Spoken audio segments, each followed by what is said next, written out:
उत्तर प्रदेश में योगी कैबिनेट ने कई बड़े फैसले लिए हैं। एमबीबीएस इंटर्न छात्रों का स्टाइपेंड बढ़ा दिया गया है। 12,000 से बढ़ाकर इस स्टाइपेंड को 25,000 किया गया है। 25 लाख टैबलेट्स की खरीदी को भी मंजूरी यूपी गवर्नमेंट ने दी है। 60 साल से अधिक आयु की जो महिलाएं हैं उनको फ्री बस सेवा मिलेगी। गंगा एक्सप्रेसवे अब हरिद्वार तक जाएगा। तो एन चुनावों से पहले ये बड़ी घोषणाएं यूपी सरकार ने की हैं। जाहिर सी बात है कि विपक्ष अब इनको लेकर हमलावर होगा, लेकिन उत्तर प्रदेश के लोगों के लिए ये अच्छी खबर है।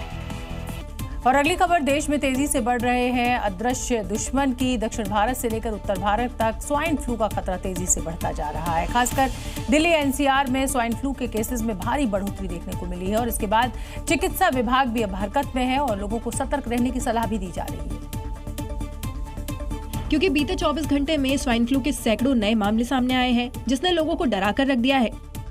दिल्ली में 114 नए केस सामने आए हैं, तो वहीं नोएडा में 104 नए केस दर्ज हुए हैं। इसके अलावा फरीदाबाद में 6 मरीज पॉजिटिव पाए गए हैं। डॉक्टर लोगों ने सावधानी बरतने की अपील की है और स्वाइन फ्लू जैसे अदृश्य दुश्मन से लड़ने के लिए 2 अहम मंत्र बताए हैं। जो दुश्मन अदृश्य है, जो दिखाई नहीं दे रहा है, उससे बचने का वाहिद तरीका 2 है। एक तो जो खांस रहा है उससे दूरी, 2 मीटर की दूरी है बहुत ज़रूरी, और दूसरा मास्क लगाइए। इसके साथ ही वायरस के संक्रमण से दूर रहने के लिए डॉक्टर्स ने गर्म पेय पदार्थ जैसे कहवा, चाय, सूप पीने की सलाह दी है। साथ ही खट्टी और ठंडी चीजों से दूर रहने की सलाह दी है। इस समय की बड़ी खबर देश की राजधानी दिल्ली से, जहां मुख्यमंत्री रेखा गुप्ता ने अहम बैठक की है। स्वाइन फ्लू को लेकर ये बैठक हुई है। स्वास्थ्य मंत्री भी इस बैठक में रहे।